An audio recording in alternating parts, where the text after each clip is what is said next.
Hey guys, welcome back to another video on my son's PW80.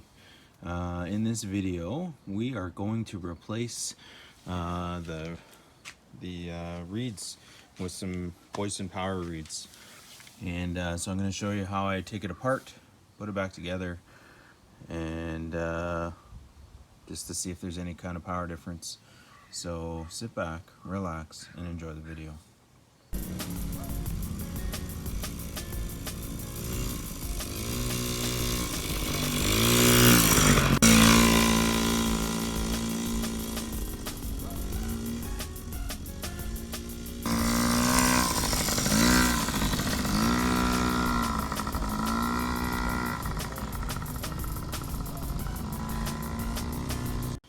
Okay guys, so I went with the power reeds from Boyesen. There is a 673. These are the parts that I'm going to use. I purchased these from the dealership. I didn't, but you can get these from Partzilla and a whole bunch of other different websites. Just want to say I am not as sponsored by any means at all. In this video, I purchased all this and I'm doing all the work myself. So I've got some gaskets for the top and the bottom of the reeds, and the part numbers in the description below to help you guys out. So we're going to use a few tools. We've got some 8, 10, and 12 mil sockets. We've got a Phillips screwdriver and a flathead screwdriver. So the goal is to take the carburetor off. We're probably going to have to take the tank and the seats off, but we're going to try to do this without removing the motor. So let's get started. Okay, so we're going to remove the seat first. There's just 2 bolts underneath here.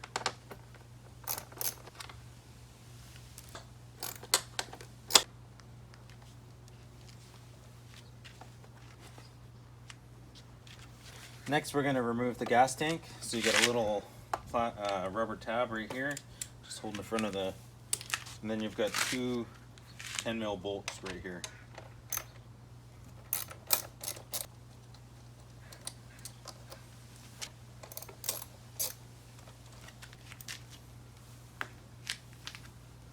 And then you're going to want to remove the gas line from the carburetor.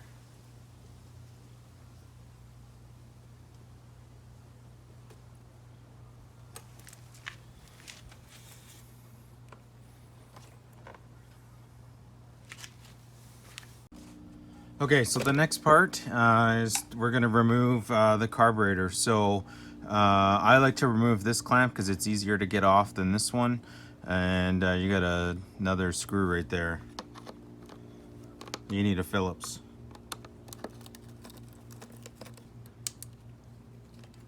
There's a little nut on the back that just helps. Make sure you just hold that just to get it loose.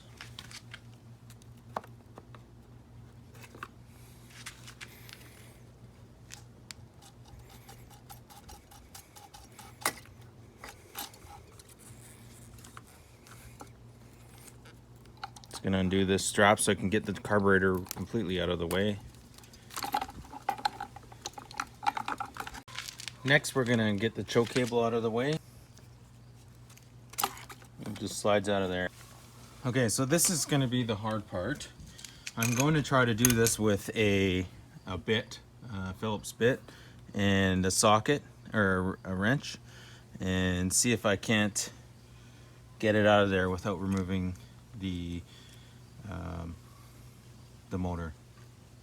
Before we start though, I'm going to just put some paper towel in there just so that no dirt gets in there, and then I'm going to spray the bolts with some PW80 to help loosen them.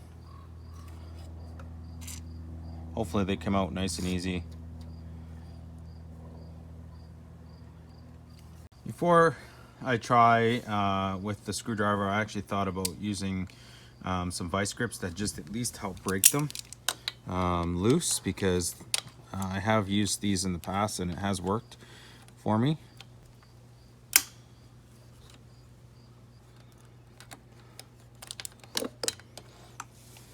I think that's loosened a little bit.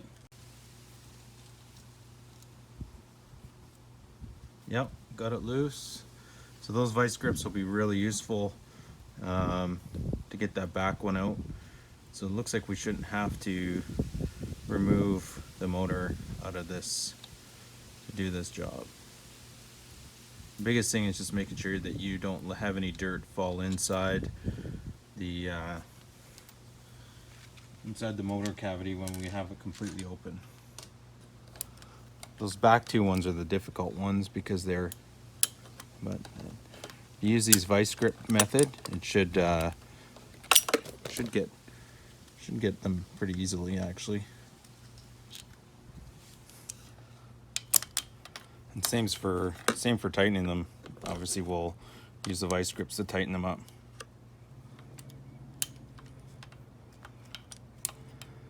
Just easier with the vice grips. It's a little hard with a screwdriver because it's really easy to strip. So these vice grips have saved my butt here from having to remove the whole thing, the whole motor. This last one you might be able to do with just a regular screwdriver. Yep.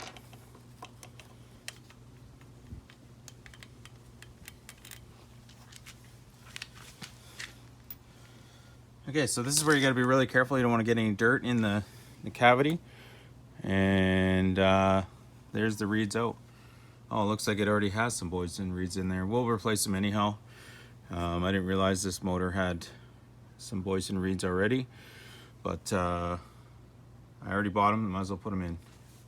Okay, before I try to remove that seal or that gasket, I'm just gonna put some paper towel in there to make sure no dirt falls down in on the crank. And if it does, at least it'll be protected.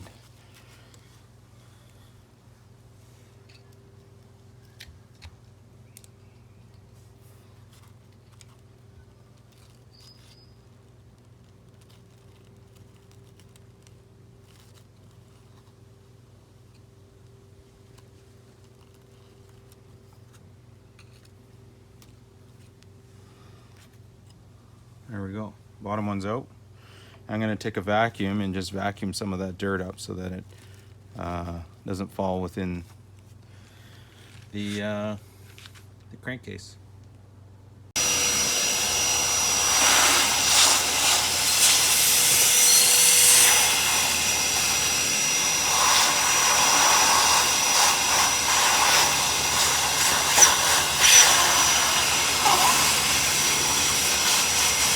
Okay, so I just used a little screwdriver, flathead screwdriver to get some of the dirt particles and use some brake clean to clean up that gasket area, and along with the vacuum to make sure that it didn't fall in.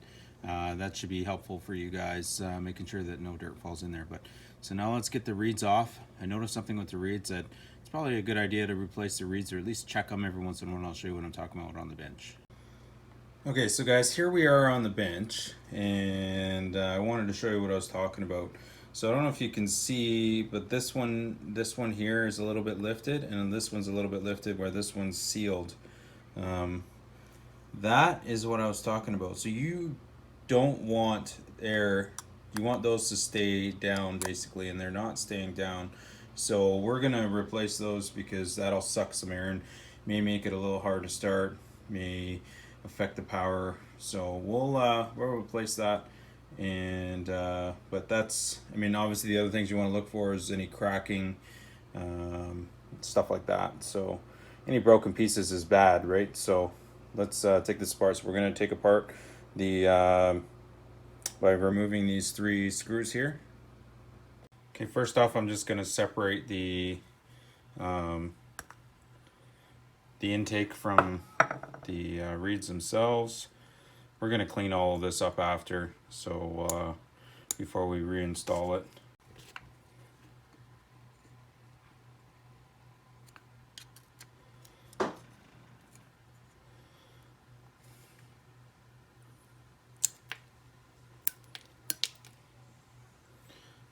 Old gasket. We'll clean all this up after with a rag. You can use some of it right now just so we don't get it all dirty. Again, you want to make sure you have a clean working surface because you don't want any of this dirt getting into your motor. Okay, this one looks a little stripped. I might have to use some vice strips to get them off. That one broke loose. This one broke loose. That one's stuck. I don't want to strip it too bad, so we'll just use the trusty vice grips.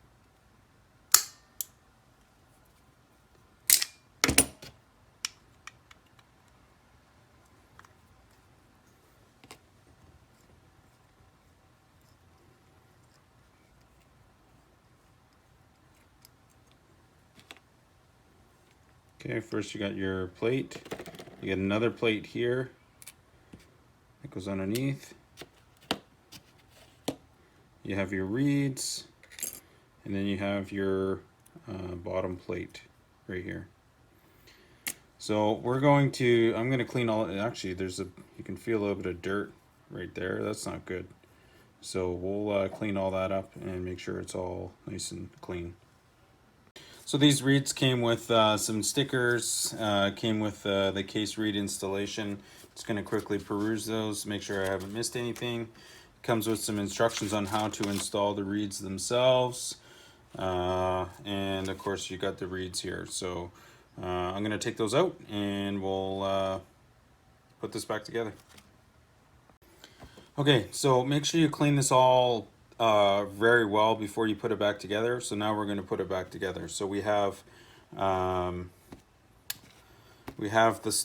bottom reed that's just going to go on there like that, and I'm just going to get it somewhat lined up, and then I'll adjust it and tighten it down at the very end. Then you have your top reed. There is no real, doesn't look like there's any real way it should go on. All you want to do in the end is make sure that it's flush. So, and then you have your rev plate, and this obviously will affect your revving of your motor. And then you have your stock reed stop. So it's really hard to get these all lined up. Obviously you want to make sure you don't crack anything. What I'm going to do actually is get them all lined up this way and then put them on. Kind of like that. So we have it all kind of there, and then just easier to put on this way because they're all lined up then. And then we'll just lightly tighten them down. You don't want to tighten one down sooner than the other, so just kind of try to tighten them up as evenly as possible. And now you can see there is no gap between the reeds, the bottom plate and the top plate. So those old ones probably were ready to be replaced. And so now I'm just going to tighten these up. Okay, so I got these all tightened up, and so now we're going to use this part number for the top part of the reeds. So they're just going to go on like that, and then this is going to sit on there sort of like that, and we'll go reinstall it in the bike. Everything's all nice and clean, so we'll do that now. And then of course we're going to put the other gasket over top here. Okay, now we're going to put the bottom gasket. This is the number. We're going to put it down like this. Make sure, again, guys, you're not going to knock any dirt into the motor. That would be really bad for you. You don't want that. Then we're going to put the reed plate back on. You want to have the stops going into the, sort of like that.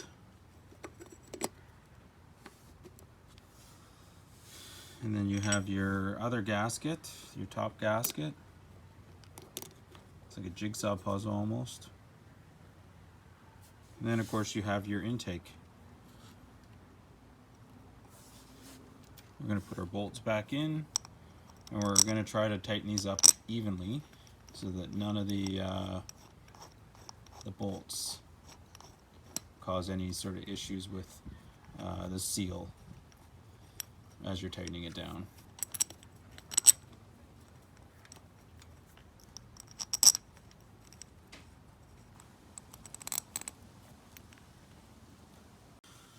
Okay, so the manual says to tighten these bolts up to 8 newton meters or 70 inch-pounds. I'm just going to do it by hand just because I'm not too concerned. It's not very much. You know, as long as you tighten them up in a cross pattern so it's, you know, nice and evenly tightened. So we'll do that and see if we can't get this thing back together and running. Okay guys, I tightened them up just like I took them out. I used some vice grips and you know, I got them snug. That's all you can do. But it's a lot easier than pulling your whole motor apart. So I'm just gonna put it back together and let's see if we can't get this thing fired up.